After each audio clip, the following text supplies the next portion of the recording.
Hi guys, it's Kiingz Creatives here. On today's video, we're going to be versing AI. There's a whole narrative that AI is replacing people and AI is taking people's jobs, but today we're about to see if indeed AI can really replace your job. So on today's video, we're gonna be doing AI versus a professional designer for a cologne that I think most of you know. So the real question here will just be, can AI really replace Kiingz designing a luxury fragrance? And is AI good? And if AI is good, how good is it?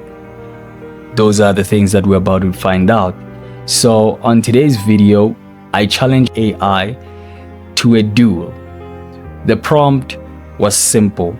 The prompt that I actually asked AI was very much simple. I said, let's have an AI versus human type of competition. Here is how it's going to be. You and I are going to design a flyer or a poster for the same brand. I have sent you the design. Bring out your A game. And I will just put it up on the screen so that you see the AI's response and the AI's delivery. And we're about to embark in our journey. So as you can see already, we're starting on a blank, transparent background. Let's watch and see what a professional designer can bring out. Because I told AI to bring out its A game. Kiingz as well will also bring its A game. Without further ado, let's get into it. And please subscribe and follow us for more.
right guys, this is the final design for this specific imagination cologne by Louis Vuitton. So this is a human design compared to the AI design. So yeah, this is the design, and we're about to submit it to the AI, and we'll hear what the AI say about the ratings. And let me hear about your ratings for this design and for the AI's design. Let's hear it from you guys in the comment section, and please subscribe and follow us for more content like this one. And yeah, thank you so much guys. See you on the next one.